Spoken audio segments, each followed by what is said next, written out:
Eu sou George Santos, professor de História Geral do Lógico, Cursos Aliados, e em parceria com o portal Agora RN, estamos aqui para dar algumas dicas para você que está nessa reta final se preparando para a prova do Enem.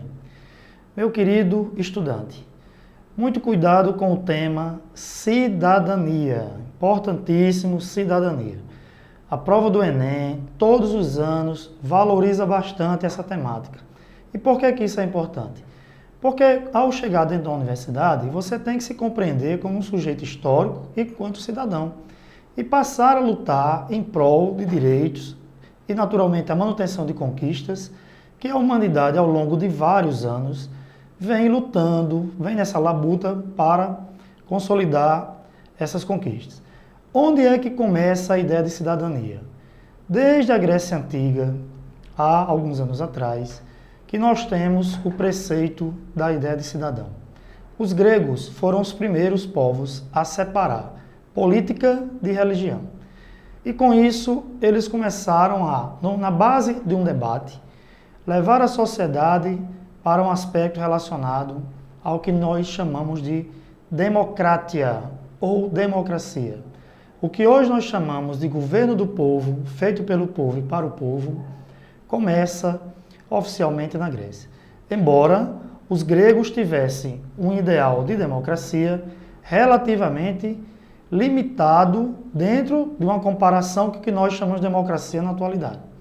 Portanto, o que é importante você que vai prestar o Enem ter bastante claro? A democracia na Grécia, ela era uma democracia restritiva. Preste atenção, democracia restritiva. Por que era restritiva, professor? Porque apenas os homens maior de idade e que tivessem posses, estes é que eram considerados cidadãos. Na cidade de Atenas, você tinha que ser filho de pai e mãe da cidade de Atenas, ser proprietário de bens, principalmente de terras, para que você ganhasse a condição de cidadania. Também não podia participar do espaço público e do debate público. As mulheres. Por quê? Porque as mulheres, infelizmente meninas, mas as mulheres na antiguidade eram tidas como seres inferiores, portanto, reservado o espaço do lar. Assim como também não poderia participar da democracia grega na antiguidade os metecos. Quem eram os metecos? Os escravos. Os estrangeiros. Esses estrangeiros podiam viver em Atenas, podiam ter residência em Atenas, podiam comercializar em Atenas, mas por não serem filhos de pai e mãe ateniense, não poderiam frequentar a ágora ou a praça para lá expor as suas ideias, defender suas propostas e, naturalmente, também participar da democracia. E, por último, a democracia grega era fundamental à existência da escravidão. Por quê? Enquanto o escravo trabalhava no campo, enquanto o escravo gerava a produção do vestuário, enquanto o escravo trabalhava no espaço doméstico, o homem, o cidadão grego, ficava com tempo livre para se dedicar à política. Ficava com tempo livre para se dedicar à poesia, à filosofia, às artes plásticas, à arquitetura. Era o que os nossos queridos pesquisadores das ciências humanas chamam de ócio produtivo. Enquanto alguns iam para as praças fazer o debate político, o debate público, centenas e milhares de escravos trabalhavam para gerar o sustento desses que faziam o debate. O ano passado mesmo, a prova do Enem trouxe uma questão tratando disso, onde deixava bastante claro que existia um espaço lá na Grécia Antiga, que era o espaço do debate. Qual é a diferença então, professor, dessa democracia ou dessa concepção de cidadania da Grécia Antiga para a nossa democracia ou nossa cidadania atual?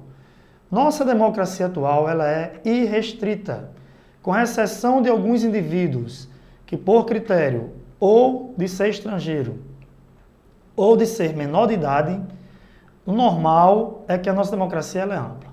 Por outro lado, temos um pouco de saudade da democracia dos gregos, né? Já que a nossa democracia, ela infelizmente não é direta. Cuidado para não confundir o voto direto da escolha de um representante com a democracia direta.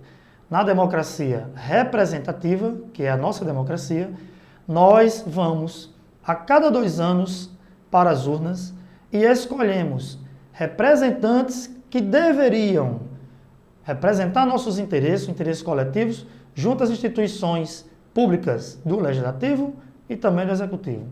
Então, para ficar bastante claro, a cidadania na Grécia Antiga, ela era restritiva, ela era escravista, mas, por outro lado, ela era direta, porque os cidadãos que tinham esse direito iam à praça, iam para a ágora e lá expressavam as suas opiniões.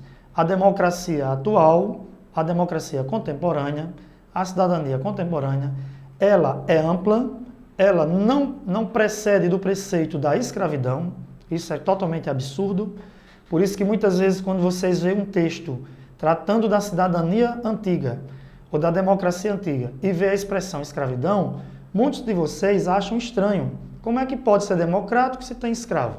Só que aquela sociedade, ela tinha como prerrogativa a necessidade dessa massa de mão de obra trabalhando para gerar o sustento daqueles que ficavam com o tempo livre para se dedicar à arte da política. O que hoje, naturalmente, não é mais concebível numa sociedade que nós pretendemos ser uma sociedade muito mais igualitária, que pelo menos respeite as garantias do Estado Democrático de Direito. Então, é um tema certo na prova do Enem. Isso não é uma coisa de hoje, não é da prova desse ano. É que é algo que vem sendo cobrado já há vários anos na prova do Enem. Então, com certeza, você que está se preparando, você que está nas últimas semanas fazendo a sua revisão, pega aquele materialzinho que você tem. O nosso querido aluno do Lógico, né, foi trabalhado pelos nossos queridos professores em sala de aula, dê uma retomada nisso e lembre bastante, cidadania antiga, cidadania contemporânea, temas que com certeza estarão presentes na prova do Enem, tá certo? É lógico e evidente que nós temos, né, uma concepção de cidadania muito mais ampla do que aquela que tinha na Grécia Antiga. A nossa cidadania, ela também traz consigo a necessidade, por exemplo, de uma prestação de serviço na saúde, na educação, na habitação, na segurança pública. O cidadão não é só aquele que vai no dia da eleição, com o seu título de eleitor, votar. Então, cidadania tem a ver também com as garantias dos direitos, principalmente dos chamados direitos essenciais, que são, ou chamados direitos fundamentais, que são importantíssimos para a garantia da respeitabilidade do Estado Democrático de Direito à sua sociedade. Algo que justamente nós temos lutado bastante para que todos os indivíduos que compõem a nossa sociedade possam ser beneficiados diretamente por essa ideia de cidadania. Ok? Um abraço e até lá.